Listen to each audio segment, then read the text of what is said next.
बच्चों, कैसे हो आप सबों को हमारे यूट्यूब पे स्वागत है। जैसा कि आप जानते हैं कि क्लास 9 का चैप्टर 1 शुरुआत हुआ है, विज्ञान एवं मापन, जिसमें से पार्ट 3 तक हम कर चुके हैं। आज जो करने वाले हैं पार्ट 4 करने वाले हैं, जिसमें हमारा टॉपिक रहेगा मानक एसआई उपसर्ग। तो ये आया कहाँ से? तो क्या हुआ कि जब अंतर्राष्ट्रीय सम्मेलन हो रहे थे तो उस टाइम क्या हुआ, देखा गया कि व्युत्पन्न राशि और आधारी राशियों को व्यक्त करने के लिए मात्रक बहुत छोटी पड़ जाती थी। जैसे मान लीजिए पटना से दिल्ली की दूरी जाना होता है तो मीटर क्या होता था, एक छोटा मात्रक पड़ जाता था, जिससे असुविधाजनक महसूस होती थी। तो क्या किया गया, अंतर्राष्ट्रीय सहमति से मानक एसआई उपसर्ग को परिभाषित किया गया और इसके पदों में लिखने के लिए बताया गया। ठीक है, जैसे कि हमारा यहाँ पे लिखा हुआ है कि 1 मिली बराबर कितना होता है, 10 के पावर -3 होता है, जिसका संकेत छोटा m होता है। 1 माइक्रो बराबर कितना होता है, 10 के पावर -6 होता है, जिसको माइक्रो से सूचित करते हैं। नैनोमीटर 1 नैनोमीटर बराबर कितना होता है, 10 के पावर -9। 1 पिको बराबर कितना होता है, 10 के पावर -12। 1 फेप्टो बराबर कितना होता है, 10 के पावर -15। 1 एटो बराबर कितना होता है, 10 के पावर -18। ठीक उसी तरह हमारा गुणज भी निकल के आया। जैसे 1 किलो ग्राम बराबर कितना होता है, तो 10 के पावर -3। 1 मेगा बराबर कितना होता है, तो 10 के पावर -6 होता है। 1 जीगा बराबर कितना होता है, 10 के पावर 9 होता है। 1 टेरा बराबर कितना होता है, 10 के पावर 12 होता है। 1 पेटा बराबर कितना होता है, 10 के पावर 15 होता है। 1 एक्सा बराबर कितना होता है, तो 10 के पावर 18 होता है। जैसे मान लीजिए, तो ये चीजें हमें क्या करनी होती है कि इसे हमें याद करना पड़ता है। ठीक है, तो याद करने के लिए क्या किया जाता है, तो इसे एक तो याद रख सकते हैं कि इसको पारा के अनुसार इसको याद रखना होगा। जैसे पारा पढ़ते हैं, जैसे कि मिली, माइक्रो, नैनो, पिको, फेम्टो, एटो, इस तरह करके आप याद रख सकते हैं। इसको किलो, मेगा, जीगा, टेरा, पेटा, एक्सा। हमने क्या बताया कि एक तो इसे क्या कर सकते हैं, पारा के अनुसार याद रख सकते हैं, या इसका एक ट्रिक बता देते हैं कि इसको याद कैसे किया जाता है। ठीक है, तो इसको याद करने के लिए कैसे किया जाएगा, तो इन सब का क्या करते हैं, हम पहला लेटर निकाल लेते हैं। ठीक है, तो पहला लेटर निकाल लेते हैं, इसका मतलब हम m निकाल लेते हैं, फिर m निकाल लेते हैं, फिर n निकाल लेते हैं, फिर p निकाल लेते हैं, फिर f निकाल लेते हैं और फिर a निकाल लेते हैं। ठीक है, तो इनसे हम क्या करेंगे, लाइन बाय लाइन हमको याद रखने के लिए हम एक ट्रिक अपना रहे हैं, जिसको क्या करेंगे, m से लिखेंगे मेरी, फिर m से लिखेंगे माँ, n से लिखेंगे ने, p से लिखेंगे फोन, फेंका। ठीक है, a से आकार हो जाएगा। ठीक है, तो मेरी माँ ने फोन फेंका, तो मेरी से क्या हो जाएगा, मिली, माँ से माइक्रो, ने से नैनो, फोन से पिको, फे से फेम्टो, ए से एटो। ठीक है, तो ये ट्रिक हो गए इन माइक्रो मिली को याद करने के लिए। ठीक है, दूसरा हमारा होता है, इससे निकाल लेते हैं पहला अक्षर, के हो गया, एम हो गया, जी, टी, पी, ई। ठीक है, तो इससे भी हम एक ट्रिक निकालते हैं। तो इससे ट्रिक निकालने के लिए हम क्या करेंगे, लिखेंगे कोलकाता में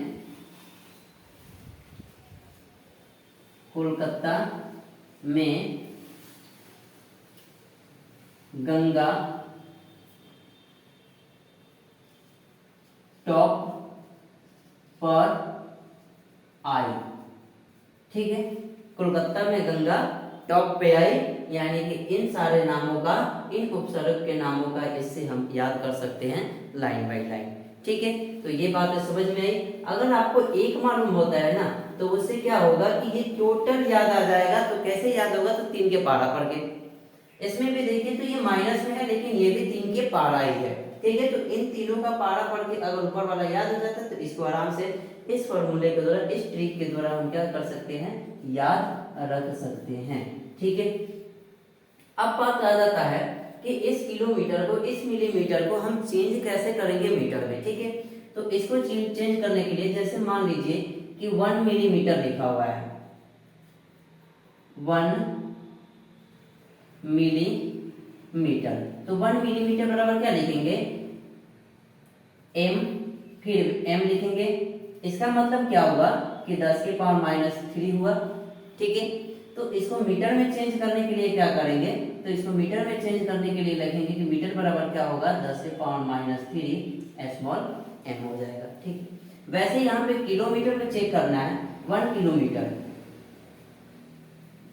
1 किलोमीटर को चेंज करना है मीटर में, तो इसके लिए क्या लिखेंगे, 1, इसका संकेत km लिखेंगे, इक्वल टू क्या लिखेंगे, 10 के पावर 3। ठीक है, तो इसको चेंज करने के लिए मीटर में जब चेंज करेंगे तो इसको क्या लिखेंगे, 10 के पावर 3 m लिख देंगे। ठीक है, अब आगे चलते हैं। टॉपिक क्या है कि किसी भी व्युत्पन्न राशि के व्युत्पन्न मात्रक को प्राप्त करने के लिए हमको निम्नलिखित की सहायता पड़ती है। मतलब कि एक व्युत्पन्न राशि होती है जिसका मात्रक प्राप्त करने के लिए हम कुछ बातों पर ध्यान देना जरूरी होता है। ठीक है, पहला जो होता है बात वो होता है उस व्युत्पन्न राशि को परिभाषित करने वाली समीकरण को लिखेंगे, जैसे कि हमने समीकरण पूरा लिख दिया है।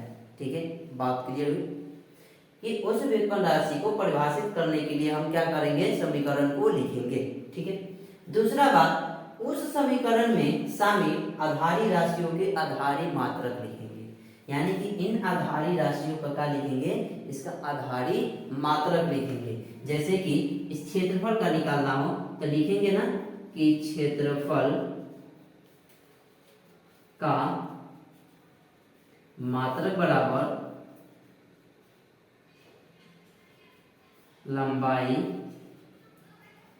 का मात्रक इंटू चौड़ाई का मात्रक, चौड़ाई का मात्रक। ठीक है, तो इन लंबाई का मात्रक क्या होता है, मीटर होता है, इंटू इन चौड़ाई का मात्रक क्या हो जाएगा, मीटर हो जाएगा। ठीक है, तो ये दोनों मीटर मिलके क्या बनाएंगे, तो मीटर स्क्वायर बनाएंगे, मीटर स्क्वायर बनाएंगे। और इस मीटर स्क्वायर को क्या लिखेंगे, m के पावर 2, यानी कि हमारा क्षेत्रफल का जो मात्रक है वो निकल के आ गया क्या, मीटर स्क्वायर। ठीक है, इसी तरह हम और देख लेते हैं।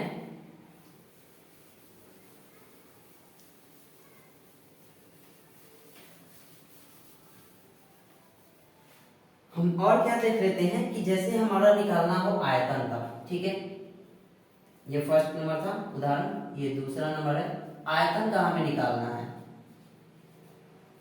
आयतन का मात्रक क्या होता है, तो आयतन का मात्रक लिखने के लिए हम क्या लिखेंगे, लंबाई इंटू चौड़ाई इंटू ऊंचाई। ठीक है, मतलब कि लंबाई का मात्रक क्या हो जाएगा, मीटर, इसका भी मीटर, इसका भी मीटर। इसका मतलब क्या हुआ कि ये टोटल क्या हो गए, मीटर क्यूब हो गए। इसका मतलब हो जाएगा हम क्या लिखेंगे, मीटर का क्यूब। ठीक है, तो हमारा आयतन का मात्रक क्या हो गया, आयतन का मात्रक, आयतन का मात्रक बराबर क्या हो गया, मीटर क्यूब हो गया। ठीक है, इसके अलावा और देख लेते हैं। जैसे मान लेते हैं घनत्व का लिखना है, घनत्व का। ठीक है, तो घनत्व बराबर क्या होता है, तो द्रव्यमान बटा आयतन होता है। क्या होता है, द्रव्यमान बटा आयतन होता है। ठीक है, तो घनत्व का मात्रक निकालने के लिए लिखेंगे द्रव्यमान का मात्रक बटा आयतन का, द्रव्यमान का मात्रक बटा आयतन का मात्रक, आयतन का मात्रक। ठीक है, तो द्रव्यमान का मात्रक क्या होता है, किलोग्राम, बटा आयतन का मात्रक क्या होता है, तो अभी आयतन का मात्रक हमने निकाला क्या, इसको हिंदी में पहले लिख देते हैं, किलोग्राम बटा क्या लिख दे इसको, आयतन का मात्रक मीटर क्यूब।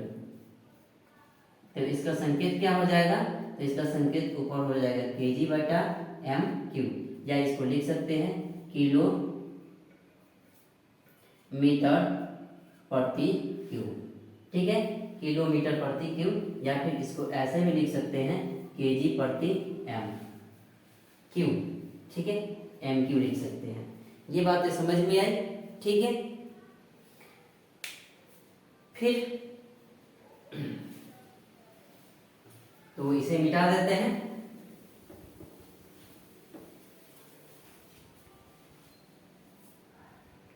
अगला टॉपिक रहेगा वो रहेगा कुछ व्युत्पन्न मात्रकों के विशेष नाम दिए गए हैं। इस कुछ विशेष मात्रकों के नाम देने का कारण क्या है? तो वो कारण यह है कि वो क्या होगा, सुविधा के लिए उसका नाम दिया जाता है। ठीक है, दूसरा कारण क्या है कि कुछ महान वैज्ञानिकों को आदर देने के लिए उनके ही नाम पर मात्रकों को लिखा जाता है। ठीक है, जैसे कि बात की जाए कुछ उदाहरण में मात्रकों के, जैसे बल है, तो बल है तो बल का जो खोज किया है न्यूटन साहब ने, तो उनके ही नाम पर क्या कर दिया गया, बल का ऐसे ही मात्रक बता दिया गया न्यूटन। ठीक है, ऊर्जा का ऐसे ही मात्रक बता दिया गया जूल, जिसे सीजीएस पद्धति में ऊष्मा का मात्रक क्या होता है, कैलोरी होता है। तो कभी कभी क्या होता है कि बड़े मात्रकों लिखने के लिए किलो कैलोरी का भी यूज किया जाता है। तो 1 किलो कैलोरी बराबर कितना होता है, तो 1000 कैलोरी होता है। 1 कैलोरी बराबर कितना होता है, तो 4.186 जूल होता है, जो कह सकते हैं कि लगभग 4.2 जूल के लगभग होता है। ठीक है, अब आते हैं दाब का ऐसे मात्रक। तो दाब किसे कहते हैं, तो प्रति इकाई क्षेत्रफल पर लगने वाले बल को हम क्या कहते हैं, दाब कहते हैं। ठीक है, जो क्षेत्रफल हो गया, बल लगा, ठीक है, तो इसे हम क्या कहेंगे, दाब कहेंगे।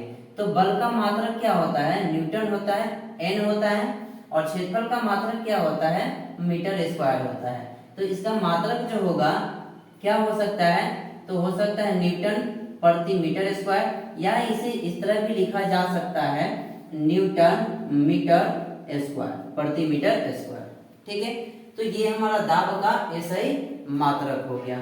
उसके बाद आता है गैसीय दाब के मापन का मात्रक एटमॉस्फेयर होता है।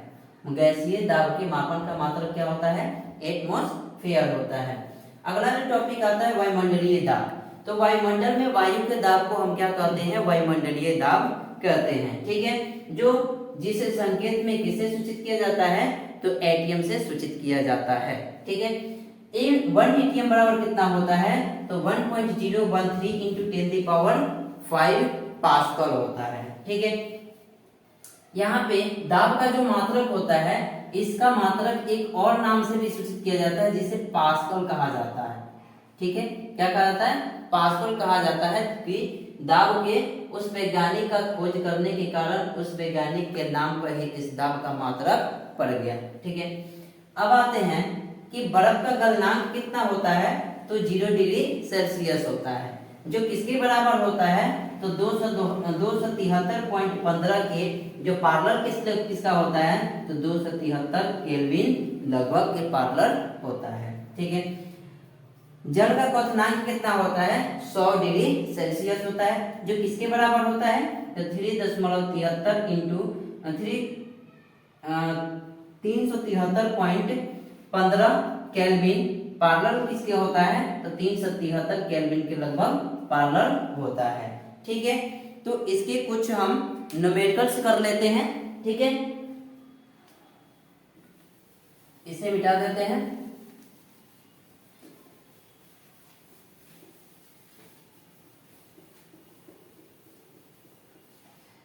तो मेरा कुछ इस चैप्टर का न्यूमेरिकल है।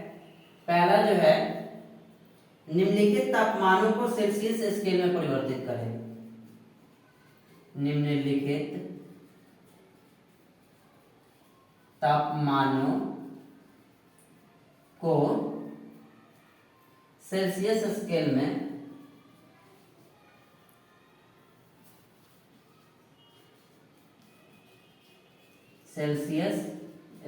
में परिवर्तित करें। ठीक है, जैसे कि ए नंबर दिया गया है 300 केल्विन को, इसको किस में चेंज करना है, तो सेल्सियस में चेंज करना है। बी नंबर दिया गया है कितने का, 573 के दिया गया है। ठीक है, तो इसको क्या करेंगे कि यहाँ पे हमें बनाना किसका है, इसका बनाना है। ठीक है, तो इसका बनाना तो हम क्या लिखेंगे कि हम जानते हैं कि हम जानते हैं कि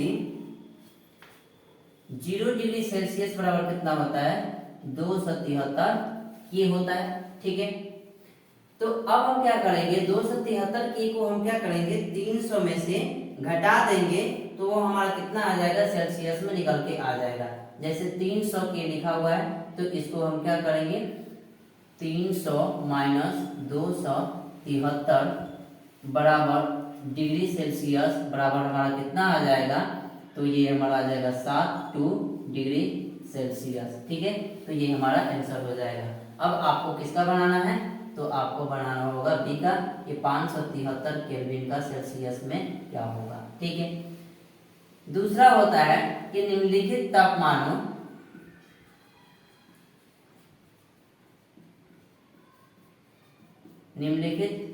तापमानों को केल्विन स्केल में परिवर्तित करें।